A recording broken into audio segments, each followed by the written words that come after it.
Então bora dar continuidade no especial que eu tô fazendo aí, analisando One Piece por uma perspectiva libertária.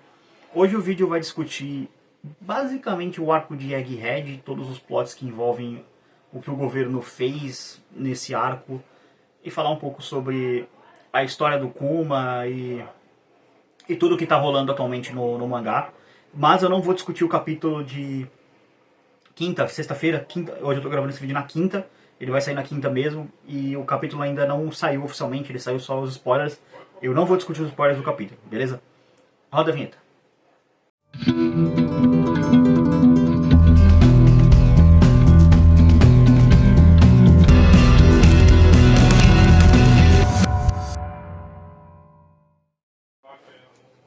E aí pessoal, beleza? Bem-vindos ao canal Libertário 013, o meu nome é Caio.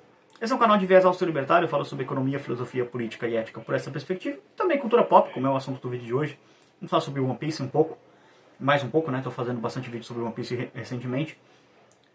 Eu quero falar sobre o arco de Egghead, o que está acontecendo atualmente, então obviamente vai ter spoilers dos acontecimentos atuais do mangá. Então se você não está acompanhando o mangá de One Piece, ou se você não se importa com spoilers, siga o vídeo. Se você está acompanhando, não está acompanhando e se importa com spoilers, pare o vídeo aqui e volta depois quando você estiver acompanhando, beleza? Isso posto, aviso dado, bora seguir aí com o que eu quero falar. Basicamente assim, o que tá... A expectativa que eu tinha era de que fosse já revelado o que o Vegapunk ia falar. Então, pelo que eu vi nos spoilers, é só isso que eu vou comentar dos spoilers, tá? Do capítulo de hoje. Não foi revelado e pelo visto vai demorar um pouco. Enfim, o Oda decidiu dar uma enrolada. Então, esse vídeo basicamente vai acabar tendo uma parte 2, tá? Mas, por enquanto, essa é a parte 1. Então, o que está acontecendo? A gente conhece basicamente em Egghead um pouco mais da história do Bartolomeu Kuma. É interessante notar como o governo usa o Kuma como se ele fosse uma máquina de destruição e cria, a partir dele, várias máquinas, né? São os pacifistas. E aí você já vê como o governo ele é extremamente maligno. O Kuma ele parte de uma infância extremamente conturbada, na qual ele vai para uma ilha em que ele acaba sendo caçado como se ele fosse um animal pelos Tenryubitos, que eles tinham esse esporte de caçar humanos, e aí eles tinham a pontuação lá de quem matava mais gente e tal. E você já vê o quão sádico esses caras são, o quão maligno, o quão perversos são esses demônios que são os Tenryubitos. Eles são chamados de dragões celestiais, eles estão mais para dragões demoníacos. E eles fazem esse esporte, o Kuma acaba sobrevivendo, e aí é que ele consegue os poderes dele, né, da Nikki no Mi, que é uma fruta bastante interessante, né, que é uma fruta extremamente poderosa no sentido de ataque e defesa. Ele consegue tirar a dor das pessoas, né, ele usa a patinha dele aí e repele. É bem interessante, ele tem tipo umas patinhas na mão, pra quem não entendeu o que eu tô falando. É bem interessante. E a gente nota que ele foi um cara que ele sofreu muito na vida dele, porque a filha dele tinha uma doença extremamente rara, ele se submete a um processo para virar um robô para salvar a vida dela, ele consegue, né? A Bonnie, que é a filha dele, era para ela morrer com 10 anos, ela tá com 12 anos nos eventos atuais de One Piece, então ela acaba sendo salva, mas o Kuma não. E a gente vê que ele, mesmo com tipo robotizado, assim, ele ainda tem esse instinto paterno muito forte. Ele volta para salvar a Bonnie depois. Mas o que eu quero colocar aqui de mais interessante é o quanto o governo ele não tem escrúpulos no mundo de One Piece em termos de até onde ele vai para criar armas. Porque o projeto pacifista é uma arma, então ele destruiu a vida de um homem. Qual que é o paralelo que a gente faz com o nosso mundo? Bom, em 1945, ali em algum ponto, decidiram que era justo explodir duas cidades com uma bomba criada, uma arma criada pelos humanos, pelo governo, pelo Estado, que era justo explodir duas cidades, Hiroshima e Nagasaki, porque, assim, porque podemos. Nós somos o governo americano, nós podemos fazer esse tipo de coisa. E simplesmente duas cidades foram apagadas do mapa. E quando eu falo apagadas do mapa, eu falo literalmente apagadas mesmo. As cidades deixaram de existir. Foi tudo destruído. Então, é muito louco pensar nisso. E novamente você vê como o governo ele age no mundo de One Piece de maneira inescrupulosa para poder suprimir informações. Com a mera ideia de que a ilha de Egghead sabe demais, ou seja, o Vegapunk precisa morrer porque ele foi usado a vida inteira pelo governo, agora que ele não tem mais utilidade. Ele pode morrer e dane-se, ninguém liga pra ele. Você vê como o governo vai atrás e faz basicamente a mesma coisa que eles tentaram fazer com a Robin, que é jogar um Buster Call e matar todo mundo. Só que felizmente assim, né, os gigantes chegaram lá e começaram a destruir o navio, então meio que a ilha vai ser destruída, mas não tão destruída quanto seria, talvez, enfim, não sabemos ainda, no momento que eu tô gravando isso o arco de Egghead não terminou. Mas é bem interessante notar que o governo ele age sempre para controlar a informação. Aí, como eu falei no vídeo de Wano, que ainda não saiu para vocês, vai sair amanhã, mas adiantando um breve spoiler dele, é muito similar com o que acontece em Wano, em que o governo controla a informação. Essa necessidade de estar à frente da narrativa, de controlar tudo, é o que tange o governo. O governo ele não consegue sobreviver num ambiente de informação livre, informação descentralizada, né? Isso aí o Peter do Capsule fala bastante sobre isso. E nisso ele está muito correto, tá? De que, de fato, em um ambiente de informação descentralizada, distribuída, como ele usa, né?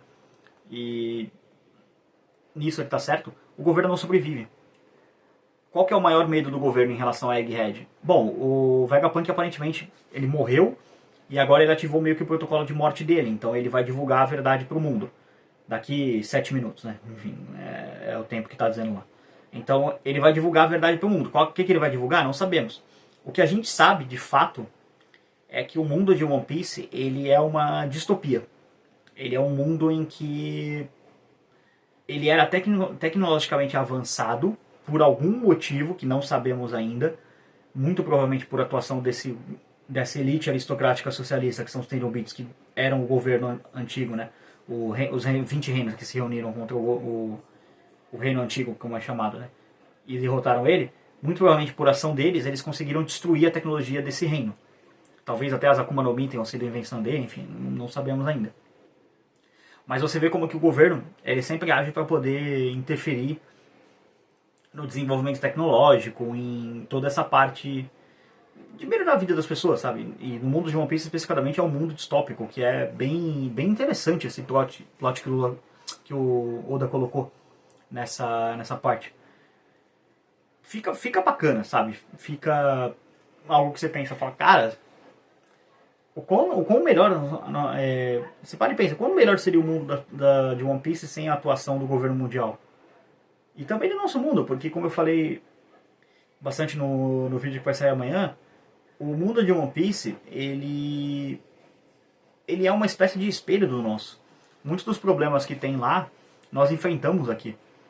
E esse problema do governo atrapalhar a pesquisa e desenvolvimento, ou no caso usar a pesquisa e desenvolvimento para desenvolvimento de armas que acabam matando pessoas, como é o projeto pacifista, é uma questão bem presente nos dois mundos, né?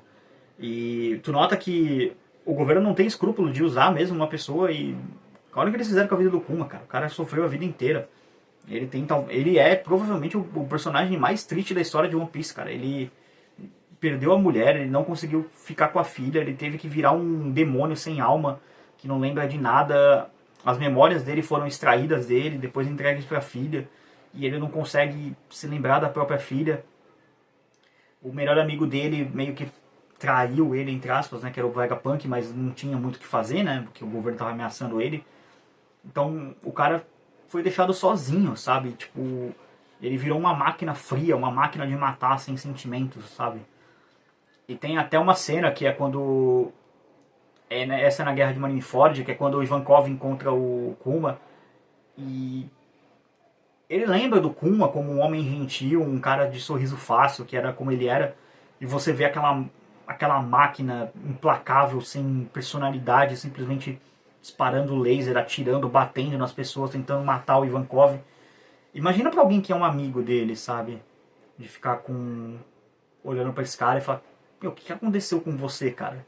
Por que você tá assim, entendeu? E os revolucionários até capturam o Kuma, tentam restaurar ele, mas não conseguem, ele acaba fugindo, né? Porque ele precisava defender a Bonnie, quase que por um instinto, sabe? Um instinto paterno.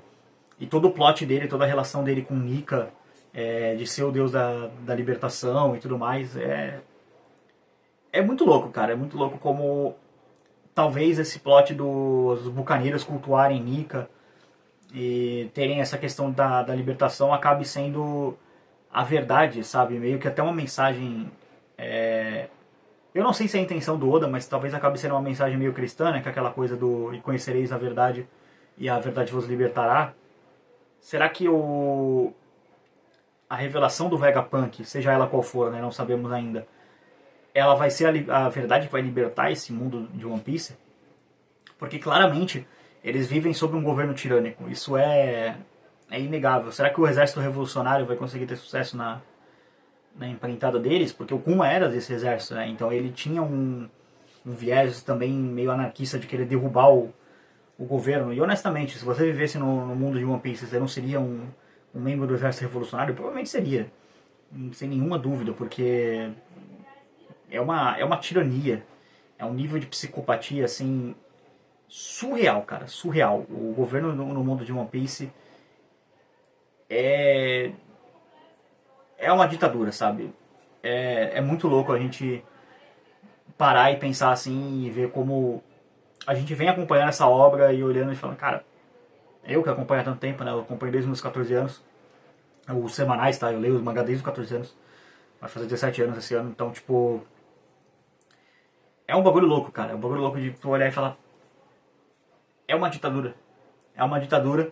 E agora, com os acontecimentos atuais, a gente está entendendo mais os aspectos de como essa ditadura foi formada, de como são as estruturas políticas desse mundo, de que ele vende a ideia de que não existe nenhum reino acima dos outros, que todos os 20 são iguais, e ao mesmo tempo você tem o Imu-sama, que é o cara que senta no trono vazio, que era para não ter ninguém, né, que tem as 20 armas dos anciões ali, né, que combateram lutaram contra o reino antigo. Tem toda a perseguição com a Robin, que é para poder controlar a informação. E ao mesmo tempo, essa loucura que é Egghead, que era a ilha do futuro, mas aí depois se revela, não, aqui, mas eu não fiz nada do futuro, eu só simplesmente peguei tecnologia que já tinha no passado. E essa distopia que é o mundo de One Piece. É muito louco para pensar o quanto mais evoluído seria a sociedade, tanto deles quanto a nossa, né? Como eu falei muito no vídeo de amanhã que vai sair pra vocês, como o mundo de One Piece é um espelho do nosso. Então, o quão mais evoluído seria a nossa sociedade sem intervenção do governo? O quão mais evoluído seria a sociedade de One Piece sem intervenção do governo? Sem que o governo proibisse pesquisa, nomeasse certos assuntos como, isso aqui você não pode pesquisar, deixasse mesmo o método científico livre, né, para poder fazer pesquisa, lógico, pesquisa dentro de uma ética, né, desde que não ferisse leis básicas, como por exemplo violação de propriedade privada, essas coisas do tipo, tava beleza, desde que tu consentisse. Que, inclusive, spoiler, é um assunto que eu vou abordar bastante no vídeo que eu vou fazer só do Sandy, falando sobre essa questão de genética, manipulação, clones, enfim, eu vou falar sobre isso nesse vídeo que eu acho que vai ser interessante. Bom, mas é isso aí que eu queria falar sobre a questão do Kuma, do arco de Egghead atualmente. É bem interessante ver como o governo é maligno, como ele consegue destruir realmente a vida de alguém completamente, como ele fez com o Bartolomeu Kuma. Então, vamos aguardar aí na parte 2, quando tiver a revelação a gente comenta mais sobre isso. Por enquanto é mais um resumão assim, um pouco das perspectivas do quão canalhas são os Tenryubitos e do quanto que, cara, eu quero simplesmente que o Luffy espanque cada um desses 20 desgraçados. 19, né, porque tem um lá que é gente boa, que é o cara que qual é o nome dela? Otohime, sempre esqueço o nome dela. A rainha Otohime converteu ele e fez ele virar um cara gente boa, então se arrependeu. Então tem 19 filhos da puta pro Luffy enfiar porrada. Espero que ele enfie a porrada em cada um deles. Bom, um já foi, né, na verdade. Mas também pode apanhar de novo, convenhamos, né? Aquele filho da puta lá que tomou um socão pode tomar outro também. E, cara, que soco. Aquilo é um dos melhores socos. Aliás, aquilo é o melhor soco dos animes, porque ele tem um peso muito, muito grande. Enfim, agradeço a todo mundo que assistiu o vídeo. Se você está curtindo a série especial aí sobre One Piece, aqui na descrição tem a playlist com todos os episódios, a playlist K-pop. Além dela tem outros animes, mangás, filmes. Bem eventualmente vai ter livros, não tem nenhum, mas vai ter, que eu vou fazer em 1984, vou colocar lá, quando eu fizer a leitura comentário dele. Tá aí na descrição. Acompanha, se inscreve, comenta, compartilha. Deixa sua opinião aí, o que você está achando do arco de Egghead de maneira geral, o que você acha de One Piece, se você concorda com a tese que eu venho defendendo aqui, que One Piece é uma das obras mais libertárias já escritas, porque o vilão central de One Piece é o governo, o que é muito bom de ser colocado dessa forma, porque o nosso vilão central também é o governo. Então, é isso. Por esse vídeo é isso. Se inscreva, comente, compartilhe, links na descrição, com parceiros, meios para apoiar o canal, enfim. Por esse vídeo é isso. Tchau, tchau.